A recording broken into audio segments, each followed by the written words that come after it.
Yang terhormat Dekan Fakultas Kedokteran KMK UGM, Prof. Ova Emiliana, M.Med. ED, PhD, SUG Konsultan. Kemudian yang terhormat Ketua Tim Pelaksana Program PKS UGM dan Direktorat Kesehatan Keluarga terkait kegiatan ini, Dr. Raden Deti Siti Nurdiati, ZMPH, PSD, SPUG Konsultan, beserta tim dari PKMK UGM. Yang terhormat peserta pelatihan tim dari RSUD Bagaswaras Klaten dan RSUD Pandan Arang Boyolali, hadirin Bapak Ibu yang berbahagia. Assalamualaikum warahmatullahi wabarakatuh. Selamat pagi dan salam sejahtera bagi kita semua. Pertama-tama marilah kita ucapkan puji dan syukur kehadirat Tuhan Yang Maha Kuasa karena atas rahmat dan hidayahnya kita dapat berkumpul pada pagi hari ini dalam keadaan sehat walafiat untuk menghadiri secara daring pelatihan penerapan klasifikasi Robson untuk meningkatkan pasien safety. Kematian ibu dan bayi masih menjadi masalah di Indonesia. Dibandingkan dengan negara-negara tetangga, angka kematian ibu dan angka kematian neonatal terbilang masih tinggi. Hal ini menjadikan upaya penurunan kematian ibu dan kematian bayi menjadi program prioritas nasional sebagaimana tercantum di dalam RPJMN 2020-2024. Posisi Indonesia saat ini terkait dengan angka kematian ibu adalah berdasarkan Supas 2015 di angka 305 per 100 kelahiran hidup. Kita memiliki target menurun menjadi 183 per 100 ribu kelahiran hidup dan diharapkan pada tahun 2030 angkanya akan menjadi 70 per 100 ribu kelahiran hidup.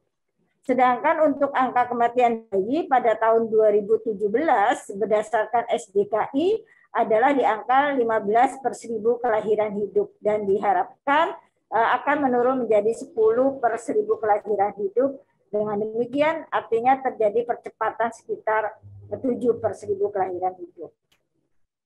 Bapak Ibu yang kami hormati, hal ini harus menjadi perhatian kita bersama. Persiapan kehamilan dimulai pada wanita usia subur atau calon pengantin yang harus mempersiapkan diri bila ingin hamil, apakah masuk dalam kategori layak hamil atau tidak.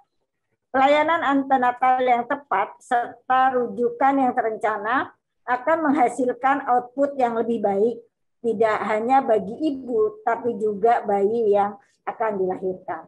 Peran keluarga dalam perawatan kehamilan dan mengetahui tanda bahaya menggunakan buku KIA haruslah ditingkatkan.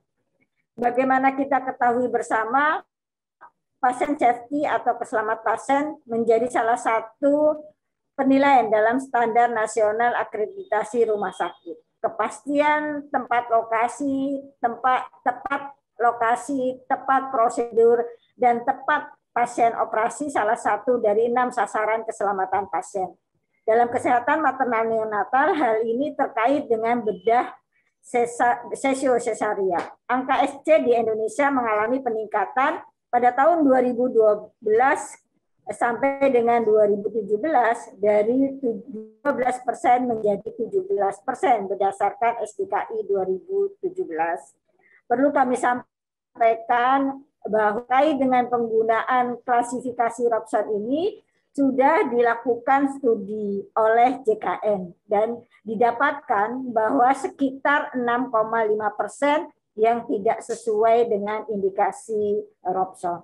Di tingkat internasional terdapat acuan klasifikasi SC dan 10 grup The Robson 10 Group Classification System.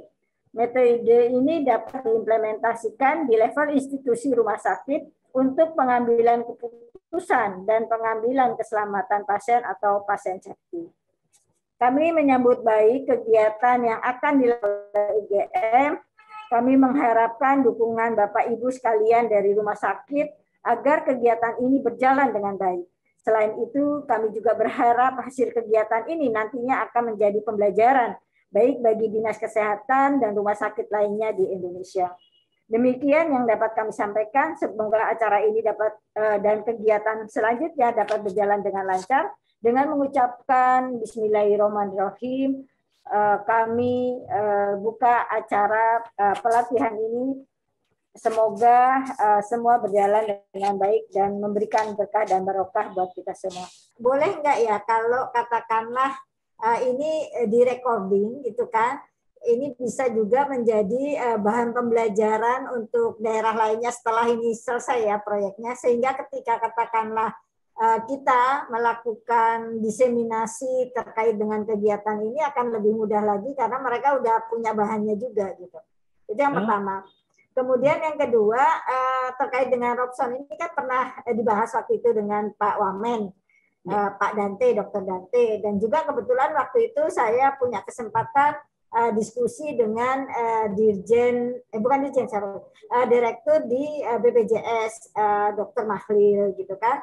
Nah di sini memang sudah dilakukan sebetulnya terkait dengan penggunaan Robson ini untuk melihat apakah SC itu banyak yang tanpa indikasi gitu kan. Itu kan begitu keluar, katakanlah maaf pernah keluar jumlahnya sekitar 47% gitu kan. Terus saya sampaikan juga bahwa 47% itu kan dari total seluruh seluruh persalinan yang ada di rumah sakit ya. Jadi sebetulnya memang saya sampaikan ke Pak Wamen bahwa sesungguhnya kalau dikirim ke rumah sakit tujuannya adalah mempercepat pertolongan bagi ibu dan bayi yang dilahirkan. Jadi wajar-wajar aja lah kalau umpamanya persentasenya tinggi, saya bilang gitu. Dan ternyata dari hasil evaluasi yang dilakukan JKN itu hanya sekitar 6,5% dari total yang dilakukan sesar itu yang tidak sesuai dengan indikasi Robson gitu. Artinya kan saya sih berbesar hati ya, alhamdulillah berarti teman-teman sejawat ini kan memang istilahnya bisa menepis apa yang menjadi hal polemik yang ada di lapangan. Jadi seperti itu Bu Deti ya, artinya semakin banyak yang paham terkait dengan klasifikasi Robson ini, kemudian mereka bisa mempelajari akan menjadi semakin baik. Tentunya kita harus punya planning terkait dengan peningkatan kapasitas dari rumah sakit, utamanya adalah rumah sakit RSUD yang ada di Indonesia. Terima kasih. Wassalamualaikum warahmatullahi wabarakatuh.